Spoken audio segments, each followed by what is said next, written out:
Hey, welcome everybody to Spirituality Adventures. We're glad you're tuning into this episode. We are a viewer and listener supported podcast, so we really appreciate you listening, watching on YouTube. We really encourage you to subscribe to whatever platform you're using. If you're on YouTube, hit that subscribe button, or if you're on Apple or however you listen to a podcast, be sure and subscribe. We greatly appreciate it. Also, make comments if you like it and share it if you like it. We really need people to make comments and share the episodes that you like. And then also, if you're not already a supporter, we really would encourage you to go to spiritualityadventures.com and you can pick a tier, and we have bonus content for every type of giver. This is a nonprofit, so they're tax-deductible donations, but we do provide bonus content for those who are supporters. So be a part of the team, help support Spirituality Adventures, and we're so glad you're tuning into this episode.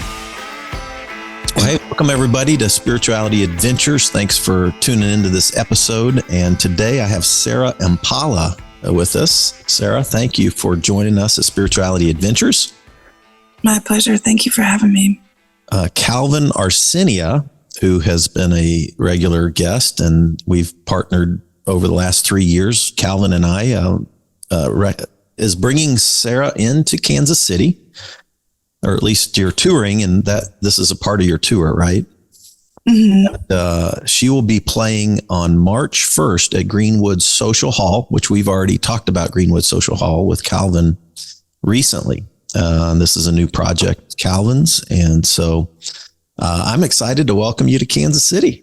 And it'll be your first trip to Kansas City. Oh, I can't wait to taste your barbecue. There we go. We talked about that on the bonus questions. So yeah, had to tell her about Kansas City barbecue. Of course, Kansas City Chiefs are a pretty big deal too. You know, in case you didn't hear, we just won the Super Bowl, so anyway. Kind of a big deal around here, right? Yeah. But yeah, Cera is a singer-songwriter, and I want to read a couple of things that are on Calvin's website for the Greenwood Social Hall.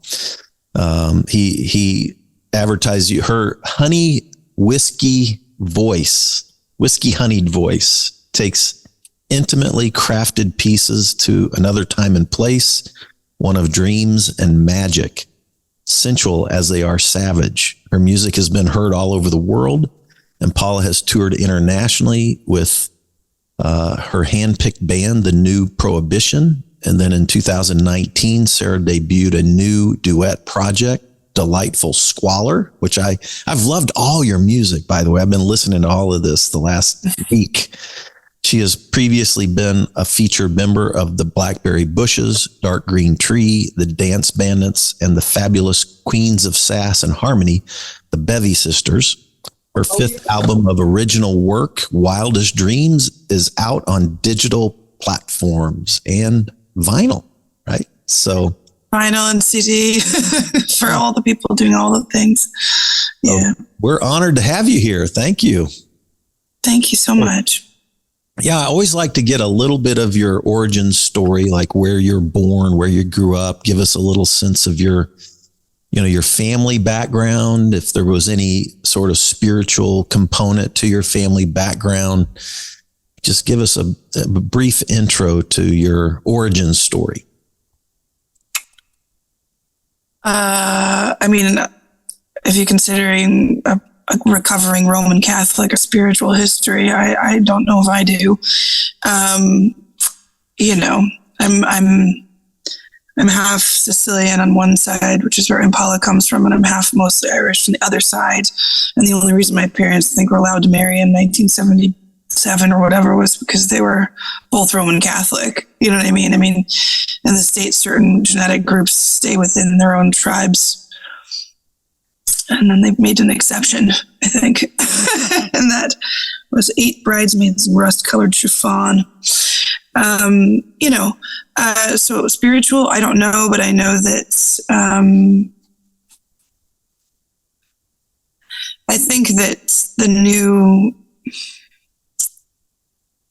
new way of being spiritual or not. I mean, I do think through song and through art, like through that, there's the practice these days of a new shamanism in a way, you know, and not to be too big about it, but I think, you know, whether it was John Lennon or, you know, other true artists and stuff, you know, there's the spectrum of singing a jingle, and then there's the song that changes the world, you know. It isn't something, songwriting is something that has been the only way that I can heal myself, and it is a way that I connect with my audience and hopefully bring them to a place in themselves of discovery. It's very important to me to do that. So it is a spiritual journey, but I wouldn't say that it comes from any kind of rearing or, you know, I didn't like sit around and sing in a Shaker church or something like that. Oh, wow. Yeah. Yeah. Circle songs, right? In the Shaker tradition.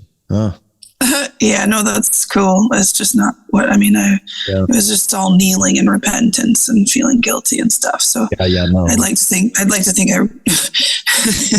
I don't know. I mean, a lot more people would go to church if the music was better. But I think there's more to spirituality than church. So I do too. Yeah. You know, I define spirituality as either connection or belonging, or you could even say love to self and to others, connection, and then to something greater, however you might define that. You know, I would leave that up to individuals, you know, to whatever their concept of either God or something greater might be. You know, something connects us to everything, I think.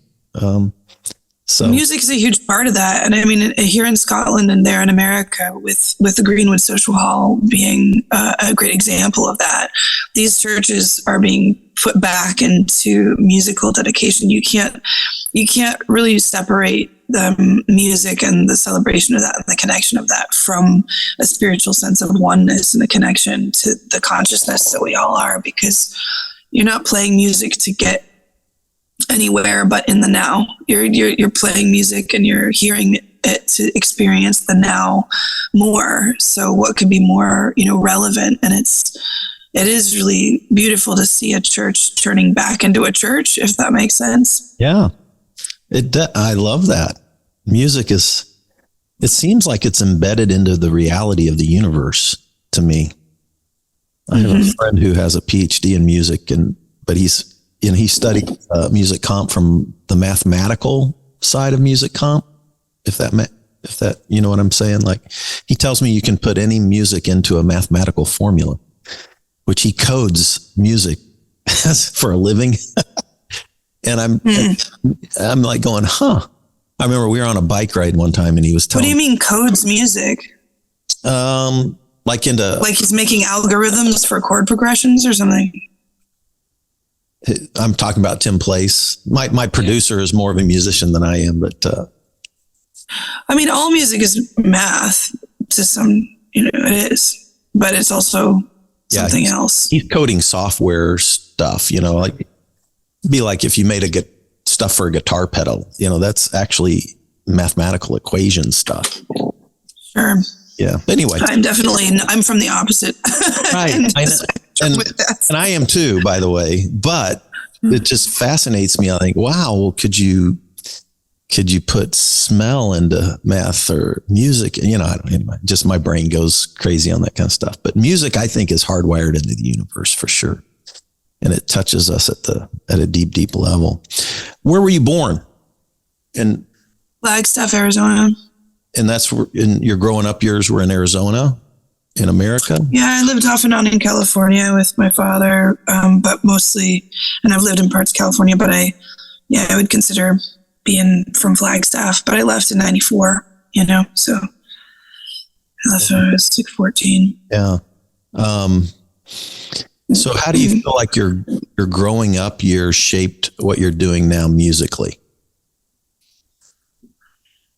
My mom had a beautiful voice and she played guitar, and I don't know that she had a huge influence on me though, although we probably do share some, you know, vocal cords or whatever, but I do think her taste in music may have affected me. They should listen to a lot of like Ricky Lee Jones and Hart and, Fleetwood Mac and stuff like that, classic white woman in the 80s stuff.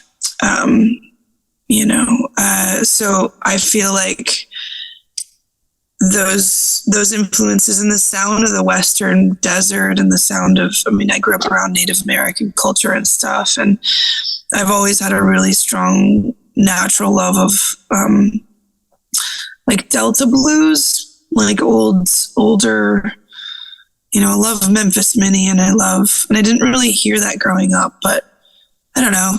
I stole my Uncle Rob's tape collection once and I got into the B-52s and the Pixies and, I really like a certain kind of like Zeppelin and things like that, I don't know whatever accidentally happens to a person in their life, but I don't, I haven't reached that like peak middle-aged crisis yet where I'm got the electric guitar down off the wall, but I do have one, I've just always been kind of an acoustic person. Maybe I'm subconsciously always preparing for the apocalypse because I like to know that I can play something completely with the lights being out. I really enjoy acoustic music. So, and I like the freedom of not having to like plug up 10 things in and that kind of stuff. But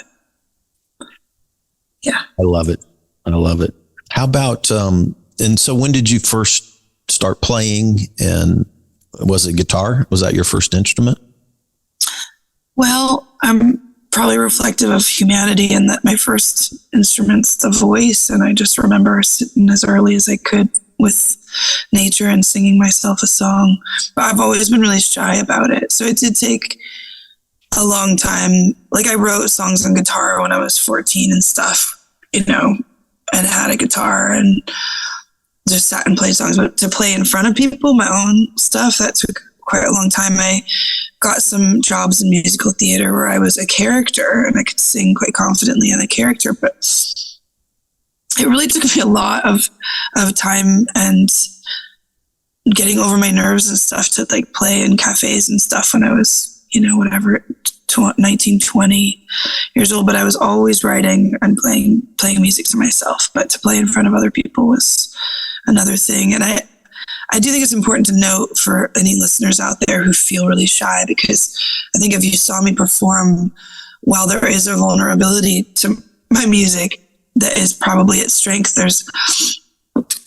I want people who are trying to overcome their own nerves and stuff to realize that it is sometimes a really long journey to get in front of people and to do that. And I seem a lot more confident than I ever was for years. It's taken me a long time to get over that and to truly let all my broken bits, shine for whatever that means, and be okay with the fact that it's okay to not, I think we spend a lot of time as singers like wanting to sound beautiful or wanting to sound perfect, that we compromise a lot of what our true sound is to be perfect. And I'm very much leaning into not being that way. Mm-hmm. Where did you first start performing? Where were you at? What part of the country? I got up in front of played at a cafe or something like that. Yeah, maybe Portland, Oregon, but maybe Olympia, Washington, where I lived for a long time. I moved. I played in New York once, but I picked the wrong key for the piano player. I'll never forget it. I had my friend's dad who ran this theater, made a point to tell me I was a brilliant poet, but just probably should give up the singing thing, which in retrospect was so funny because even I knew at that time that like I had called the wrong key and picked a really complicated song and was very nervous and just a kid, I'll just be like 18. But I don't think if anybody heard me now, they would think that was good advice because everybody makes mistakes and keep trying, For sure. So you live in Edinburgh now and you've been there for 10 years, I think. And what took you out of the States? And I think you went through Berlin to Edinburgh. Is that right? Yeah, we moved to Berlin from Edinburgh. I don't know how much I should really say, but let's just say that we couldn't go back to the States. And me and my husband were a part of other bands respectively and other projects and other life and everything. And we basically liquidated our assets and like moved to Berlin.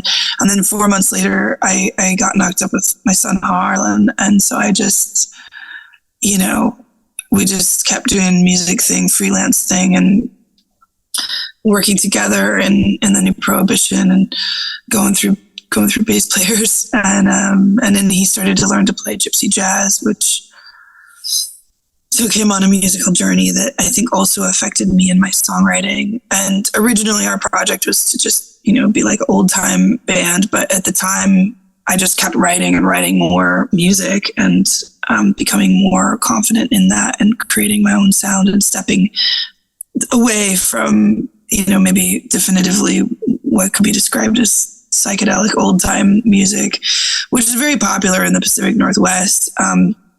And I think people like it when they hear it in parts of Europe, but when you don't have a bunch of people to like go jam with or play with, it was a very swift changeover to like being much more jazz influenced, I suppose. So I took kind of more of a turn, just like indie grass jazz, and then drifting in. It's all good though, because it's all influenced songwriting in different ways. And in a way, there is something to be said, I suppose, for being isolated. But yeah, we moved to Edinburgh because we had a series of like really unfortunate events and like violent attacks and things in Berlin, which it's sort of a hipster playground for expats and Britons and stuff.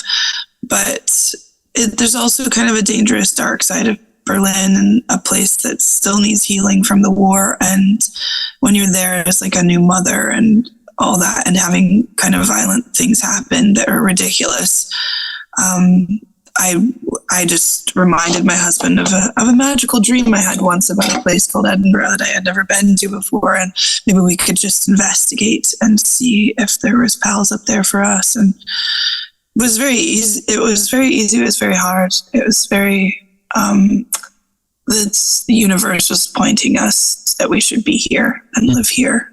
So it was a beautiful thing. But 2 international moves in 5 years on top of like having to move and all of the stuff that we've been through wasn't particularly easy. So I would like to not do that again.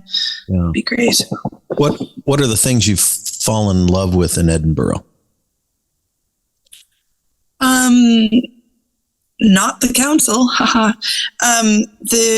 Arthur Seat is beautiful.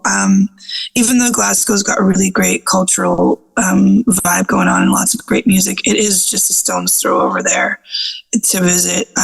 Edinburgh needs a bit of work around the edges for that sort of thing, but it is beautiful because it's by the sea. So the nature here, this access is a little more similar to, I crave that because I'm kind of from more, like I don't want to live in a post-industrial town with a freeway going through the middle of it. I prefer to live where there's some trees and rocks and water and things like that remind me of, that make me a little freer. So that's nice. Yeah, I like that. Excellent. Well, I've loved your music.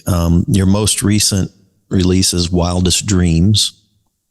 And give us a little bit of it's a bit of a concept album, would you say? Yeah, just by default. I recorded 18 tracks and then peeled it back to 11, 3 of which were fully produced, including the title track Wildest Dreams, nothing to do with Taylor Swift, who apparently has a track of the same.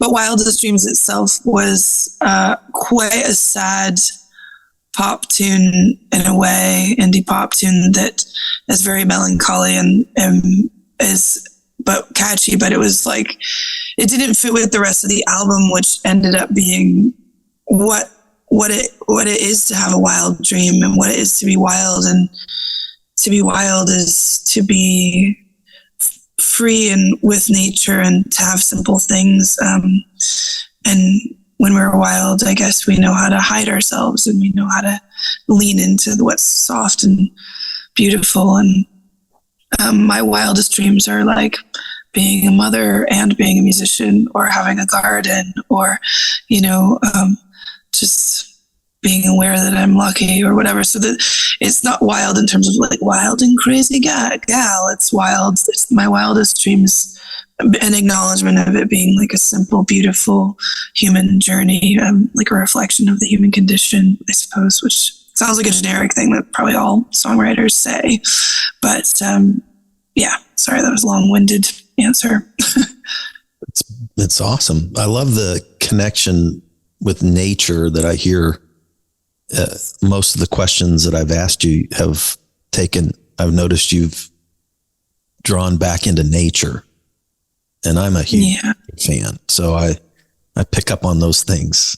Tell me what nature does for you. How does that inspire you? I was reading a couple of other interviews, and I think you even said that you felt like almost your music almost comes to you, not like it's like it's like you're not the originator even. It comes from a place, then through you, and then through you to others, and then it splinters out into a million ways as people like me hear it. You know, kind of, I don't know if that's a very good explanation, but nature. Yeah, it's just like that whole like Khalil Gibran. It's like your children are not your children, and I think that it could be further said like your songs are not your songs. Like just the acknowledgement of just being this channeling force. Like half the songs at least that I've written, I don't remember writing, and it feels like this saying that and speaking to that point feels like an acknowledgement of like when I'm in a place to receive these songs, however they come, they genuinely, most of them come like a gift, and they'll usually annoyingly be like, you know, 3/4 of the way done, and then I'll just really have to craft one bit of it. And it's not to say that there hasn't been dedicated musical study along the way, or that I haven't at various points applied myself as, you know, more of a poet, but it is also, I mean, it sounds silly to say, but even if it's like watching a series or reading a book or having a conversation, there's an art to kind of everything, and how you absorb the media that you're absorbing and how you think about it. And as I've begun teaching songwriting, I think for a long time I was like, oh, they just come from the ether and I don't know, there's no craft to it. But what I wasn't conscious of when I was challenged to teach songwriting, which I'll also be doing at Greenwood Social Hall with Calvin, just to plug that workshop, is that there is something that I'm doing all the time in the way that I observe the world around me, in the way that I approach my relationship with myself. And sometimes I'm nailing it and sometimes I'm not. And I always feel like, oh gosh, if I haven't written something worthwhile in a while, I'm worthless. You know, I think every artist goes through this kind of like, you're just as good as your last show or your last song or whatever. But I guess to acknowledge that to be possessive about your work on any level is not helpful, and the ego that we have attached to it isn't probably right, because they are just there ready for the grabbing for the most part. But it's like, how do you sort of cleanse yourself and become ready to do that? I don't know that I have or know the answer to that, but I feel very grateful. Because without this art, I would be a different person for sure. It's helpful. Do you have like maybe one? You said half your songs seem to come from another place. Yeah, it's like a gift. Is there one or two of them that feel most gifted to you, like in terms of that experience? Like on that last album? Yeah, that's what I was thinking of. Yeah, like. I don't know. It's like it's funny because it seems like oh gosh, there's like a few of them. I mean, there's just really a few of them. It's funny too, because like in the space of a song, when you feel like you can say something, and this is where songs are really useful to listen to and to write, is that if you feel like you can say something that you can't normally say in your normal life, that's where like a real cathartic power comes in. And there's a song called Feather Boa on the last album that reflects that, or I felt like I couldn't articulate.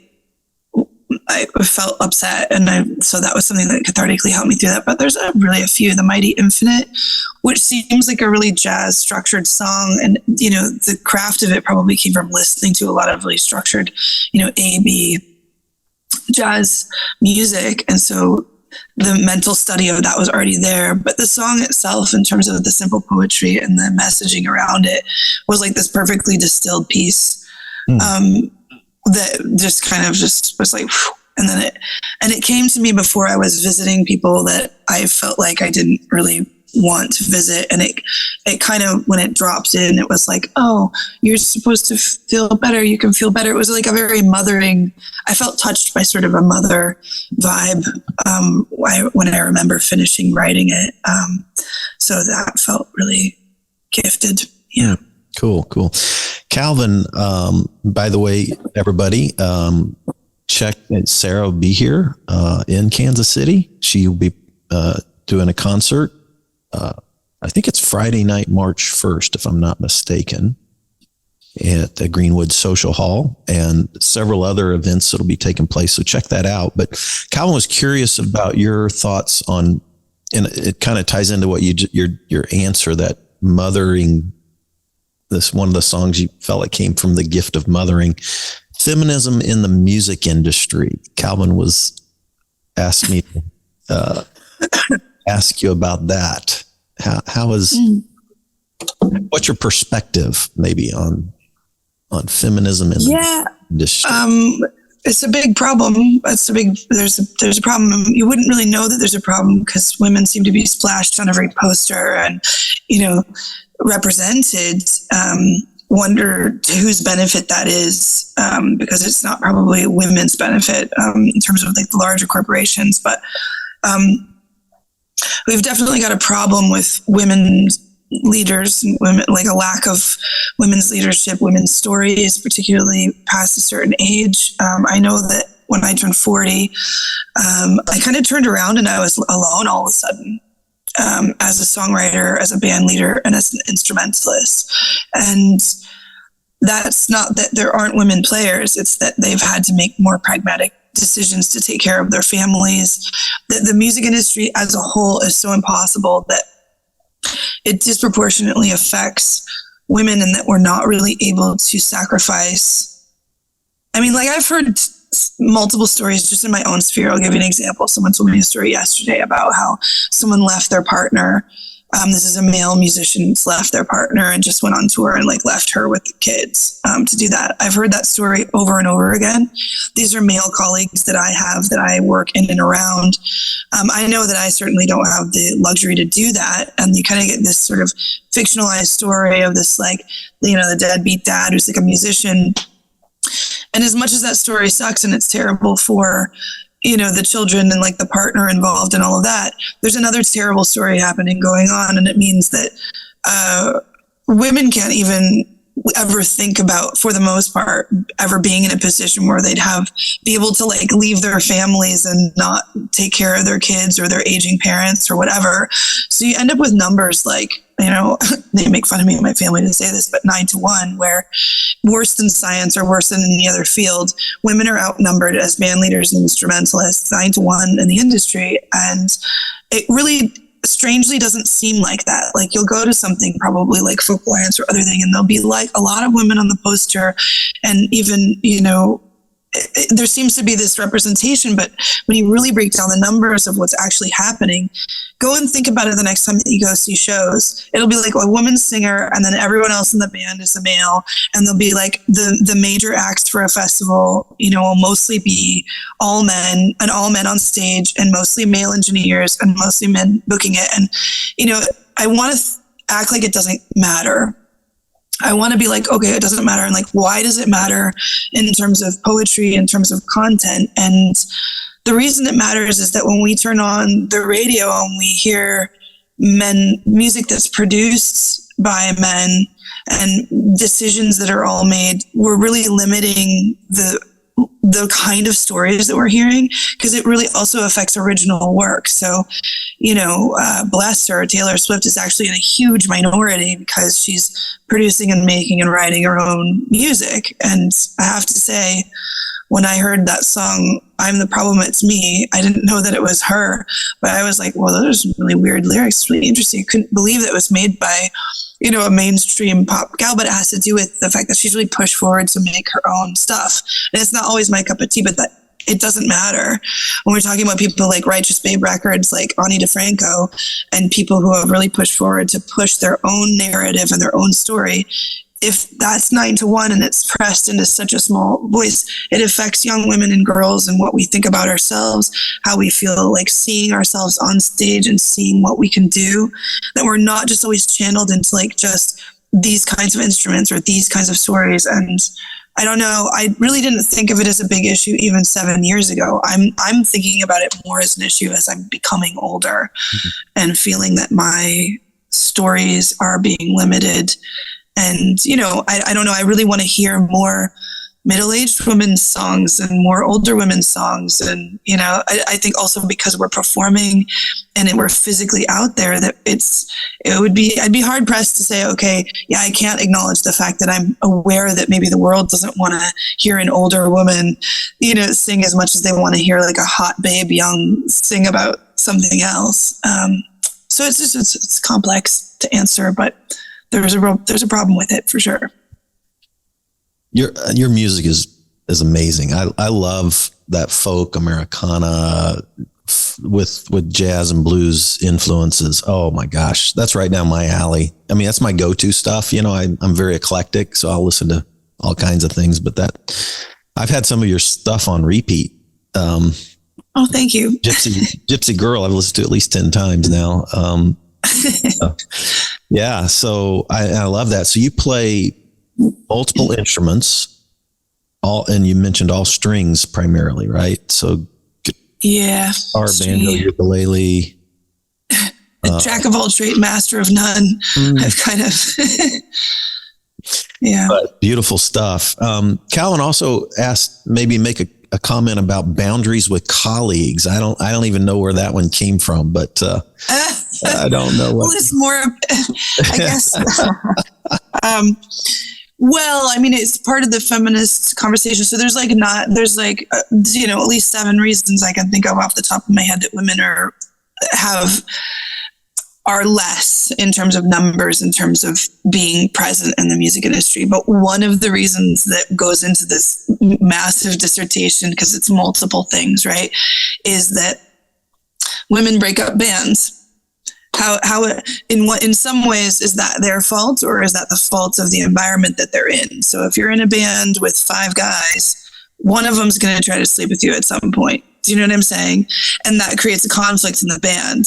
And that's like, is it your fault, or did someone try to shag you inappropriately? And we're talking on the spectrum of everything from like obviously highly consensual sex to not having consensual sex, or being put in positions where something happens to you on the road because your accommodations aren't great.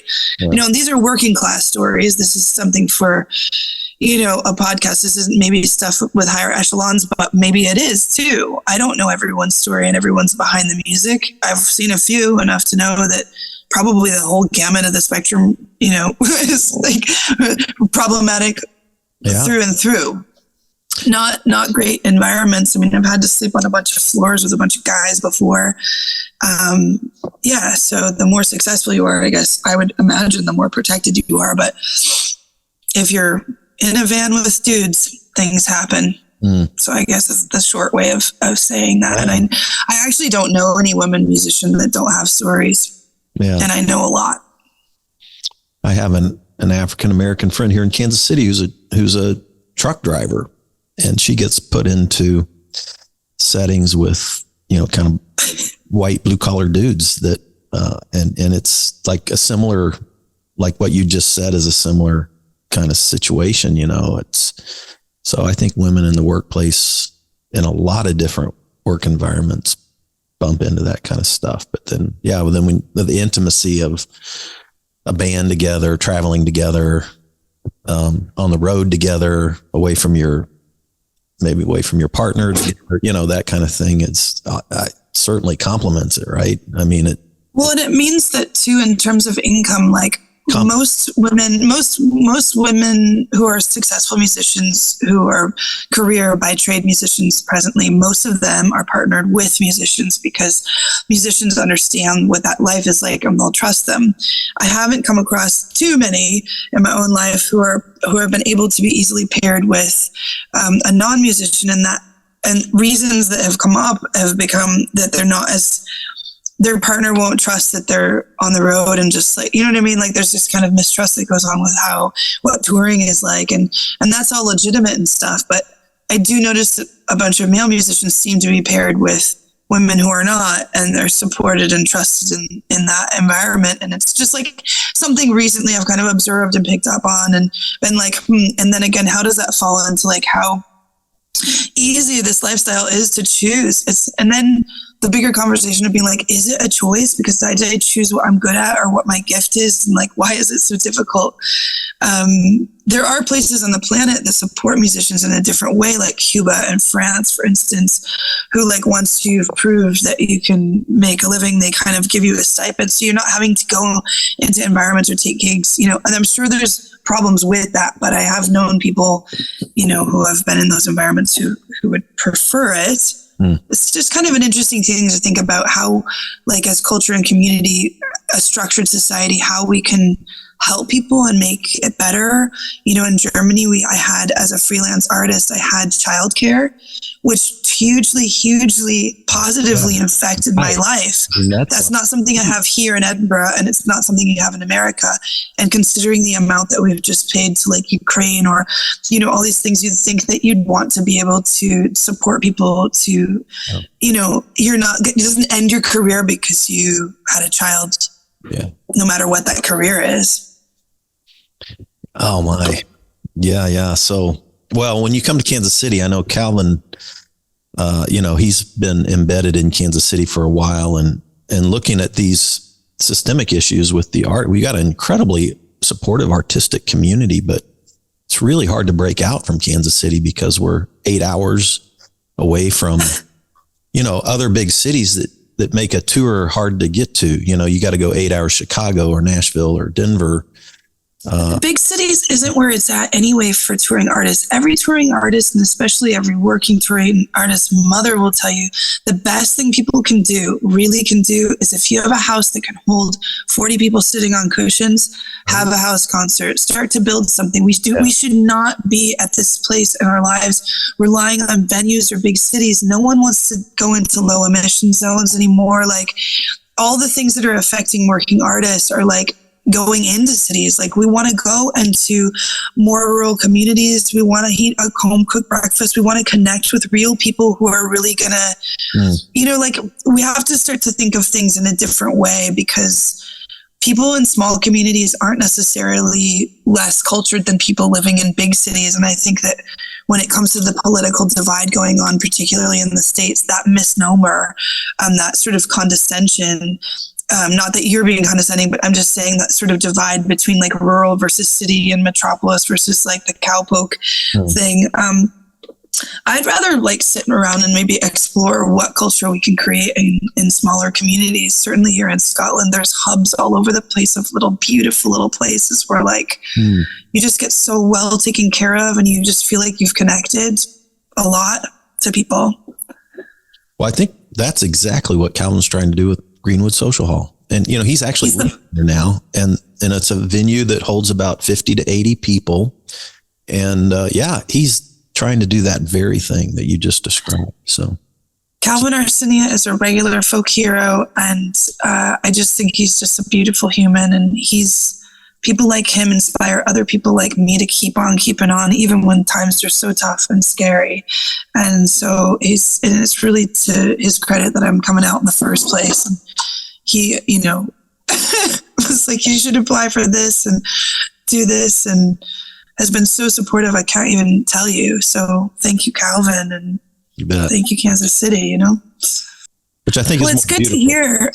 It's really good to hear that like people are because it's a lot of people that get really involved in the church and stuff, and like your heart's in the right place and it's all good, but it becomes this kind of like game of never escaping the ego and stuff. So it's always like really inspiring for me to hear of people that were highly involved in the church that like are kind of rebuilding a new church and a new way of thinking, because we all do need a place to go. Yeah. For me, that is music. And I don't know, I like to have my own little altar work and my own yoga and vipassana and stuff like that. But I'm a little church phobic on account of the whole recovering Catholic thing. But I am too. And here I am. I'm sure. Here I'm pastoring again. I'm like, oh shit. Well, I mean, obviously with a podcast and stuff as well, though, you can reach a lot of people. And I think that's a beautiful thing, is it's mostly like, I don't know. I mean, I would also say I do. Catholics never proselytize, which is something that I actually think is cool. Like they don't, go and if they do missionary work, they're never trying to convert. Yeah. Which is something a lot of people don't know about that. But right. I always really liked that song that you'd sing in church that was like, they'll know we're Christians by our love, as opposed to the fact that we're telling them and that we're trying to change them and all of that kind of thing. So it's something to kind of, I don't know. Yeah. For me, if you've heard of Richard Rohr, he's a Franciscan father who is actually, he's still alive, but he's battling cancer and stuff. But he's been he's very into, well, anyway, it's kind of the new crowd I'm hanging out with. Got a new crew. very, very progressive kind of integration of probably mindful Buddhist traditions with evolution, with some Jesus stuff as well, sprinkled in, kind of thing. So anyway. Jesus is great. Yeah. But, it's just weird that it went from that to like, no women leadership. I just read a really interesting book that I wish I could remember the name of it. That's how interesting it was. It was like, I'll have to send it to you, but it's basically about like the ties of Dionysian cults in Nazareth, and like that, Jesus is actually probably tied to like Greek paganism, and women leadership and Mary Magdalene and all this kind of stuff. And like, I don't know, this guy went to the Vatican and like found a needle in a haystack and dug up all kinds of really interesting ties. And, but it has to do with like psychedelic wine and all kinds of, it was just a crazy journey. Yeah. Are you into that? I've interviewed a gal that does plant medicine, and we talked about a lot of that kind of interesting stuff. But yeah, well, thanks so much for joining. I appreciate your time, and I'll look forward to, I'll be there when you arrive in Kansas City. So I look forward to meeting you in person. Everybody, thanks for tuning in to Spirituality Adventures, and Cera, we'll see you in Kansas City soon. I look forward to it. Thanks for having me. I look forward to being at Folk Alliance and seeing Calvin and yourself and getting to play for y'all. So thank you. Excellent.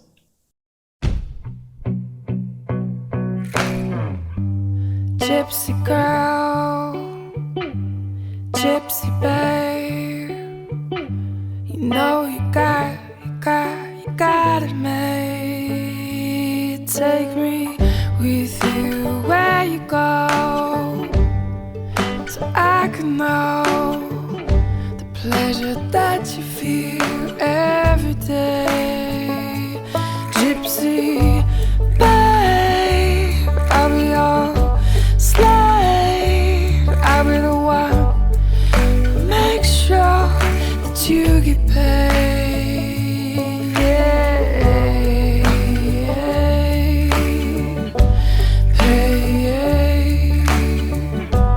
I'll be the one make sure you get paid.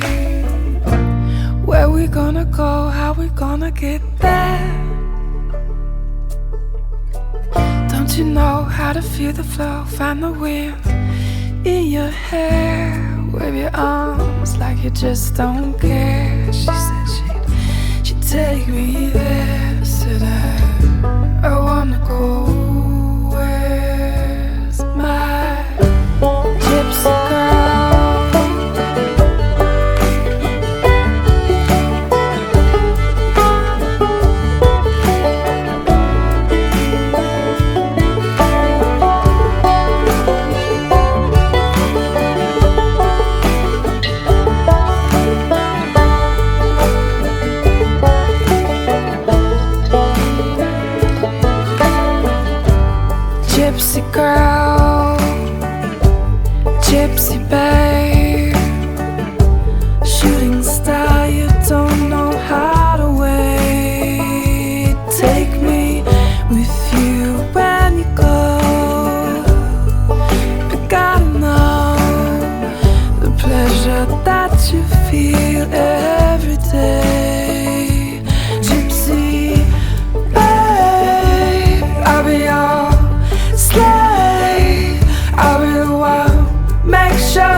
Hey, you made it to the end. Thanks for listening all the way through on this episode. By the way, if you're not already a supporter, go to spiritualityadventures.com, sign up for one of our monthly supports, and you will receive our bonus content. You'll receive lots of interesting information about our guests. Many of our musicians will do special bonus songs and record a song. So I want to encourage you to do that. Thanks for listening. Thanks for watching. Be sure and subscribe. Be sure and share any of the episodes that you like. And be sure to make comments if you like them as well. This helps us get Spirituality Adventures out there to more listeners, more watchers. So whatever platform you're using, subscribe, like, share, make comments, and go to our website, sign up for our team, and be a part of the team support. Thank you so much, and we'll see you next time.